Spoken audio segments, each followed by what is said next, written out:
నమస్తే. నేను డాక్టర్ సతీష్ ఐరసి మాట్లాడుతున్నా.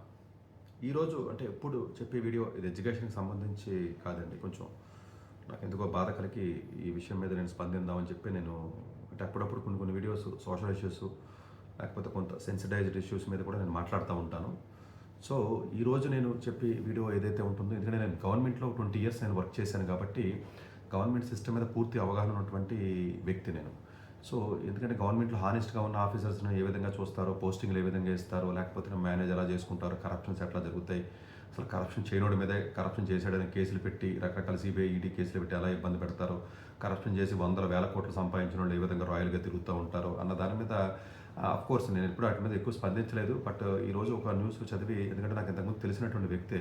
సో, రింకు సింగ్ రాహి అని చెప్పేసి ఒక పర్టికులర్ ఉత్తరప్రదేశ్‌కి సంబంధించినటువంటి ఒక ఐఏఎస్ ఆఫీసర్ రిజైన్ చేయడం జరిగిందండి. సో, ఈ రిజైన్ చేసినప్పుడు అంటే నిన్న రిజైన్ చేయడం జరిగింది. సో, ఈ రిజైన్ చేయడం అన్నది ఏదైతే ఉంటుందో ఇది కొంచెం నాకు బాధ కలిగించిందండి. యాక్చువల్‌గా ఏంటంటేనంటే అంటే government rules and rules apply చేస్తే ఎవడి మీదైనా అప్లై చేయొచ్చండి. అదేముంటుందండి గవర్నమెంట్‌లో మీరు మీరు ఒక ఒక రూ. 25,000 ఎవరి దగ్గర నుంచో క్యాష్ కింద అప్పు తీసుకున్నానన్నా కూడా ఇన్‌కమ్ ట్యాక్స్ రూల్ ప్రకారం రూ. 10,000 తీసుకోవాలి త్రూ బ్యాంకు క్యాష్ కింద తీసుకున్నామని చెప్పి కేసులు పెట్టి 20,000 కోర్టు 20 సంవత్సరాల పాటు కోర్టు చుట్టూ తిప్పినటువంటి కేసులు వందల కోకొల్లలు ఉన్నాయి. లేదా ఆర్టీసీ కండక్టర్ రూ. 100 చేంజ్ తేడా జరిగింది కదా అని చెప్పేసి కేసులు పెట్టి తిప్పారు. కోర్టు 10-15 ఏళ్ళు తిరిగిన తర్వాత బెయిల్ ఇవ్వకుండా 10 ఏళ్ళు లోపల ఉన్న తర్వాత బయటకు వచ్చిన తర్వాత కేసు లేదు ఏమీ లేదని చెప్పి ప్రూవ్ అయినటువంటి సందర్భాలు ఉన్నాయి. చాలామంది ఒకతను చోటు కాళ్ళు లేని ఒక వ్యక్తి రీసెంట్గా కూడా ఒక 15 సంవత్సరాలు జైల్లో ఉండి బయటకు వచ్చి ఈ మధ్యలో చనిపోయాడండి. అతని పేరు నాకు సరిగ్గా గుర్తు రావట్లేదు కూడా.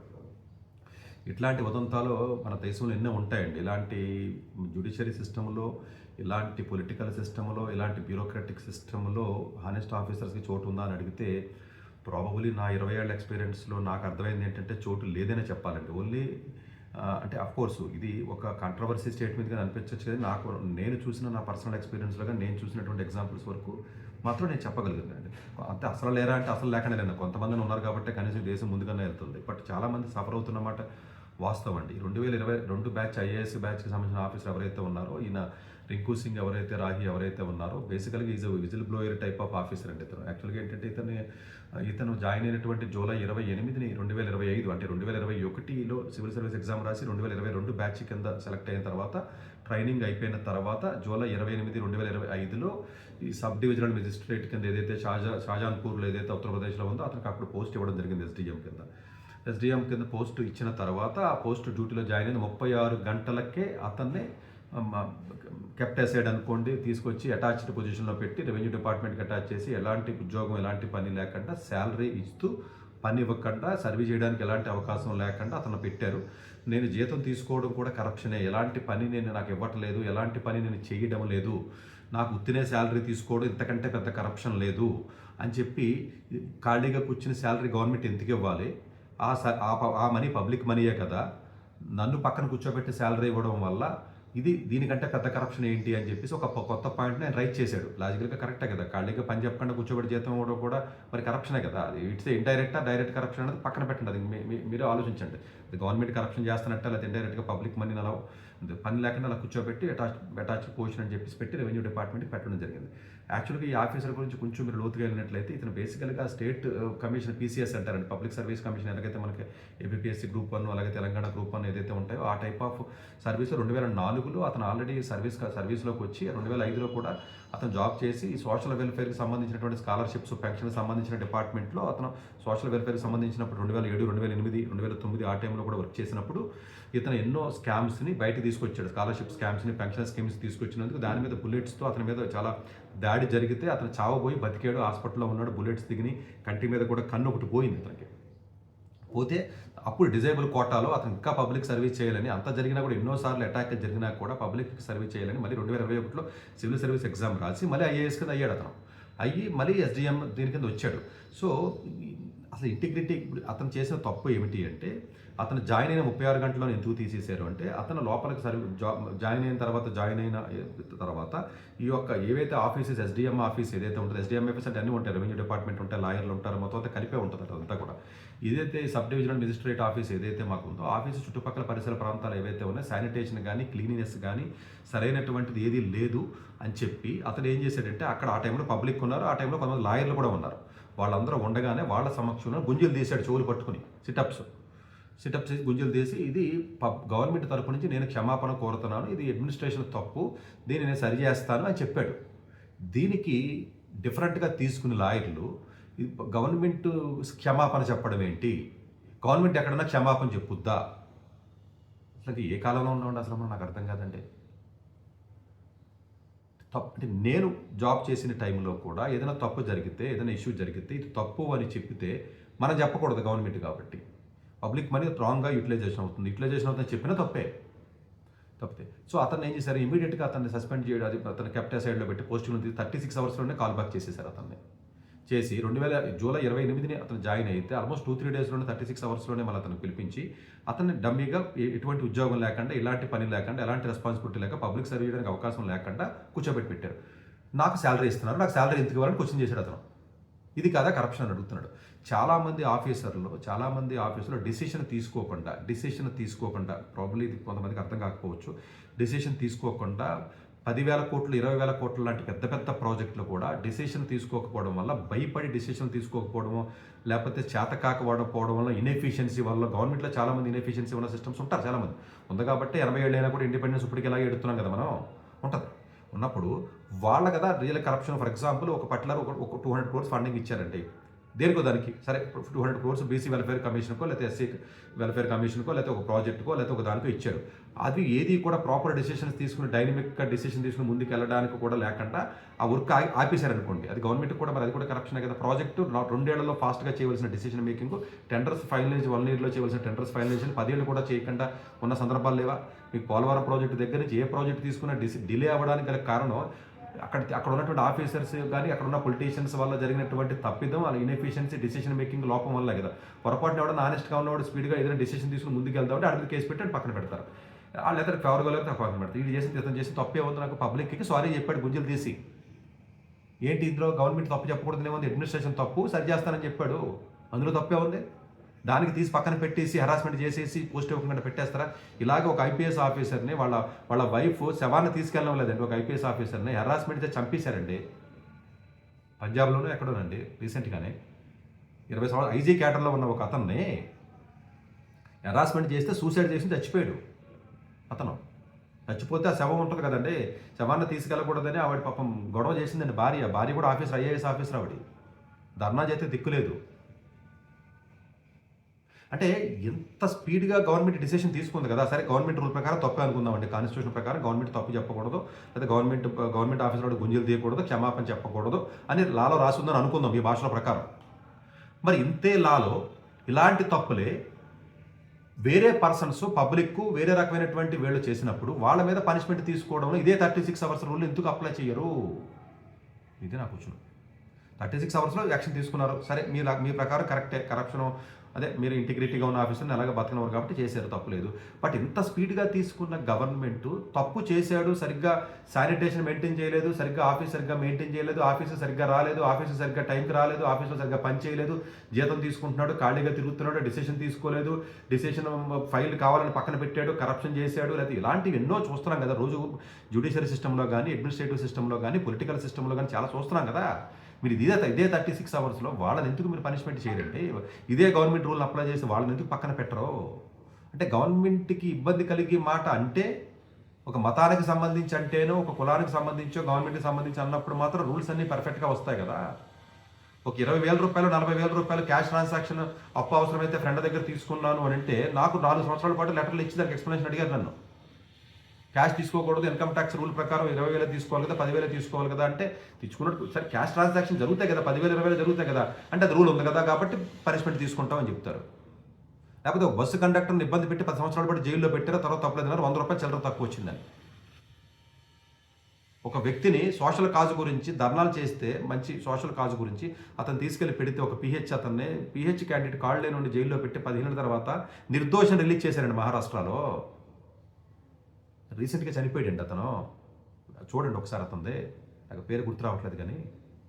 ఇలాంటివి ఈ సంవత్సరంలోనే ఎంతమంది ఆఫీసర్లు రిజైన్ చేశారండి. రెవెన్యూ సర్వీస్ ఆఫీసర్లు దగ్గరగా 500-600 మంది, ఎక్కువేనండి, ఆల్మోస్ట్ 1,100 మంది అయితే 10 సంవత్సరాల నుంచి తీసుకుంటే చాలామంది ఆఫీసర్లు, సరే group 1, group C, group A మొత్తం కలిపినా కూడా చాలామంది రిజైన్ చేసుకుంటూ పోయారు. ఇందులో కొంతమంది డబ్బులు సంపాదించి కేసులు అయిపోతాయేమో అని అంటే రకరకాల కారణాలతో అయిపోతే కొంత హానెస్టీ ఉన్నటువంటి వ్యక్తులు కూడా సిస్టమ్ నుంచి బయటకు వచ్చేస్తున్నారు కదా.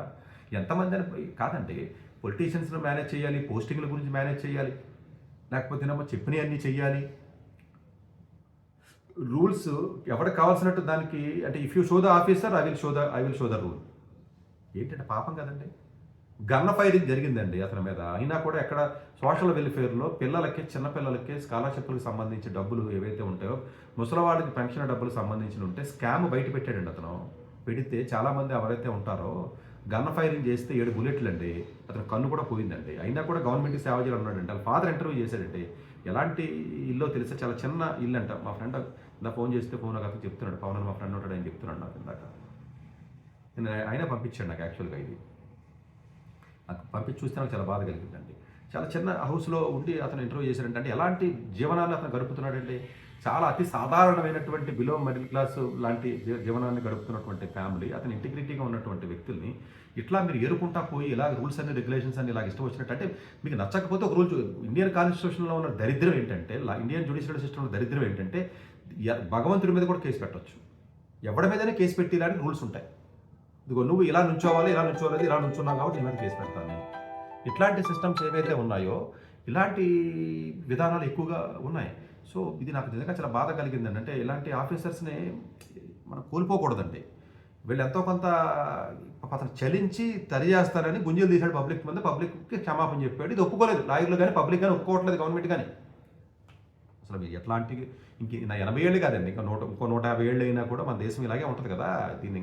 దీని గురించి జనాలు ఊరికే మీద వెళ్ళిపోతూ ఉంటారు. ఆయన తింటారు, ఏం తింటారు. ఇప్పుడు ఒక్కొక్కసారి పొలిటీషియన్స్ కూడా తప్పు జరిగిందని క్షమాపణ చెప్తారు కదా. మరి ఆయన కూడా లోపలేసి ఆయన కూడా తీసేయండి పదవుల నుంచి. మరి చెప్పట్లేదండి, ఎవడన్నా ఒకటి ఇద్దరు చెప్తున్నాను నేను. యాక్చువల్గాను తప్పే ఉందండి అందులోనూ.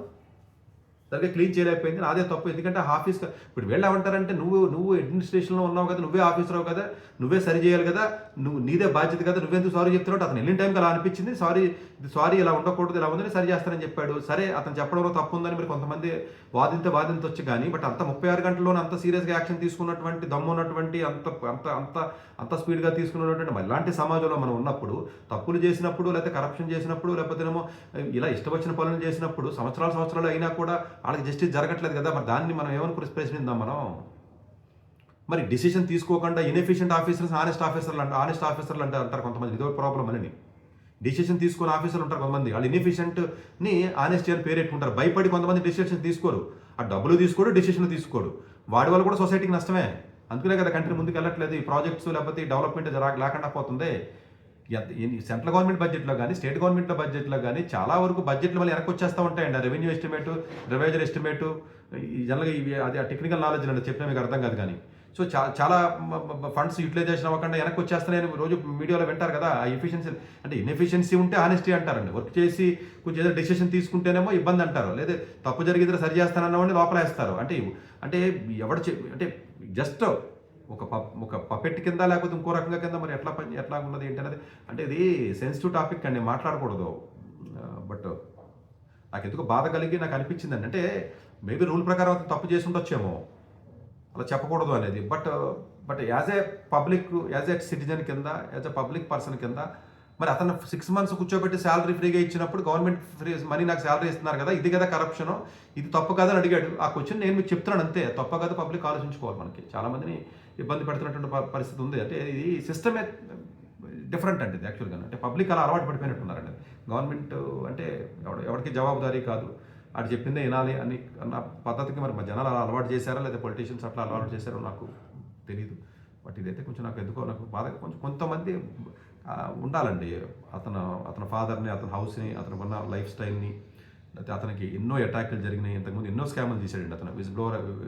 అతను చాలా ఎఫిషియెంట్ అండ్ హానెస్ట్ పర్సన్ అండి. అలాంటి పర్సన్స్కి ఇంకా ఏం చేయలేదు, కష్టపడి చదువుకుని ట్రైనింగ్ అయ్యి 2 సంవత్సరాల పాటు ఫస్ట్ పోస్టింగ్ SDMకి వచ్చి 2022 బ్యాచ్ అండి. అతను 21 ఎగ్జామ్ రాశాడు.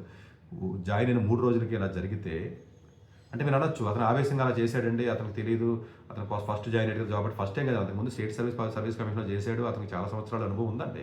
10-12 సంవత్సరాలు గవర్నమెంట్లో కూడా వర్క్ చేసే అనుభవం ఉంది.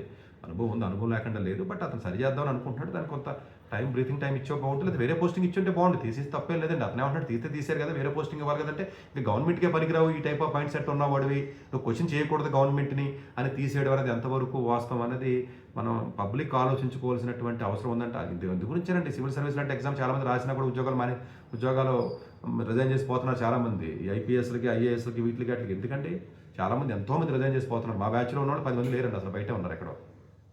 చాలామంది ఉన్నారండి అలాగా.